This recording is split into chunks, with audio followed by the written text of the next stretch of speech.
masih bicara tentang hadis kelebihan dari orang miskin. Wa anhu ini masih dari Abu Hurairah. Wa an Abi Hurairah, dari Abi Hurairah radhiyallahu an. Anan Nabi sallallahu alaihi wasallam qala, sesungguhnya Nabi Muhammad sallallahu alaihi wasallam bersabda, syarrut ta'am, syarru itu jelek, sejelek-jelek makanan, ta'amul walimah, makanan orang yang hajat. Nah, hati-hati ini.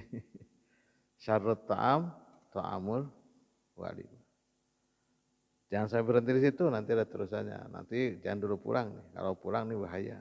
Langsung Bapak berdakwah. Oh jelek itu, wah kamu makan walimah. Tidak, nanti ada selanjutnya. Syarrut ta'am, ta'amul walimah. Sejelek-jelek makanan dah makanan orang yang sedang hajat. Yang bagaimana yang jelek itu? Yumna'uha mayyatiha.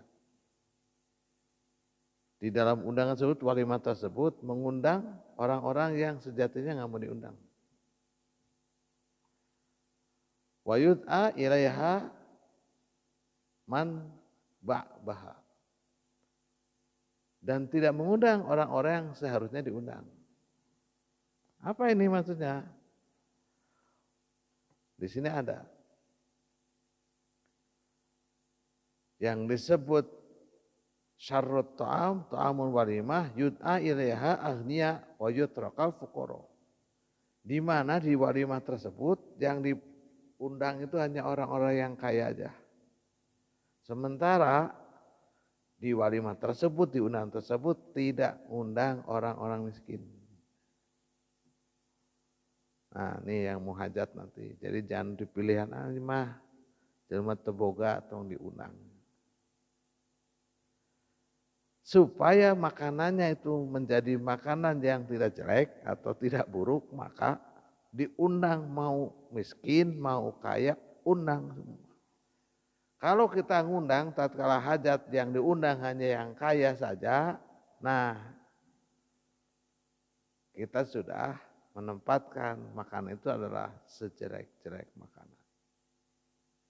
Hati-hati ini hadis Rasul. Menjadi warning buat kita yang tatkala menyerahkan walimah, terserah walimahnya waktu urus, walimah hitan, gitu. Jadi tatkala walimahnya adalah menikahkan atau nyepitan, gitu. Dan mungkin nyepitan sorangan memberi. Nah maka harus mengundang orang. Begitu juga tasyakur, iya. Termasuk sekarang kan sebutnya walimatus safar. Ya, kalau kamu haji ini lagi banyak haji nih. Yang diundang yang kaya-kaya aja, yang miskin diundang, undang. Mau datang mau tidak, kita sudah mengundang supaya makanan kita tidak menjadi makanan yang jelek. Itu sampai sebegitunya tatkala kita walimah, kita hajatan tetapi tidak mengundang orang miskin, maka makanan yang kita hidangkan di mata Allah itu menjadi makanan yang jelek walaupun makanannya umpama gitu. Ada masakan Eropa, ada masakan Perancis, masakan Arab, masakan Padang. Tapi di mata Allah jelek makanan itu. Kenapa? Karena tidak ngundang orang miskin. Maka jangan sekali-kali saudaraku sekalian, tatkala kita hajat, kita langsung memisahkan si miskin. Kok mau dipakai jalur berbeda? Ini jalur orang miskin, ini jalur orang kaya. Ini makanan orang kaya. Saya lagi berpikir bagaimana dengan yang namanya tatkala hajat ada ruang VIP. Ya kan? Itu kan sudah membedakan. Tapi ingat asal makanan jangan berbeda aja. Karena menghormati tamu. Takriman gitu, menghormati. Gitu. Itu saja. Jadi makanan jangan dibedakan, sama disamakan. Gitu. Jadi kalau yang di makanan VIP umpamanya makanan ala Eropa atau ala Turkiye gitu, sementara di sini ala warteg gitu tidak boleh. Jadi harus sama. harus disamakan. Nah itu salah satu di antaranya. Ngundang sih ngundang, tapi dibeda-beda. Bagaimana dengan masalah jam umpamanya? Bapak dan saudara-saudara kan pernah nggak diundang oleh Sohibul Hajat ini beda-beda undangannya. Bahkan undangan juga berbeda. Wah, ada undangannya yang lebar, yang bagus, yang tebal, pakai headcover, ada yang undangan biasa, ada yang undangan pakai WhatsApp aja, itu digital gitu. Jam-jam itu asal tidak ada istilah jam sekian orang miskin, jam sekian orang kaya, nggak usah. Artinya itu hanya untuk mengatur saja, seperti zaman COVID kan gitu ya, sesi 1, sesi 2. Kalau buat orang pejabat mah mau COVID, mau bukan COVID ya tetap aja di sesi Pak. Baik, itu hadis yang pertama yang sangat menohok buat kita. Mungkin mudah-mudahan kita semua ke depan tidak membeda-bedakan undangan orang miskin dan undangan orang-orang terhormat gitu.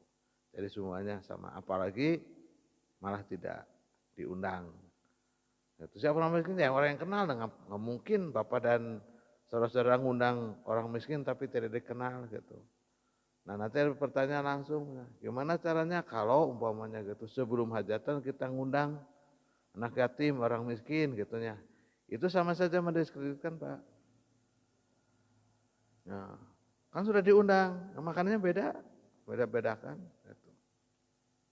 Itu makan beda lagi tasyakur, bukan lagi walimah. Nah walimahnya mah nanti yang namanya walimah berarti setelah ada walimatul urus, setelah ada akad. Gitu.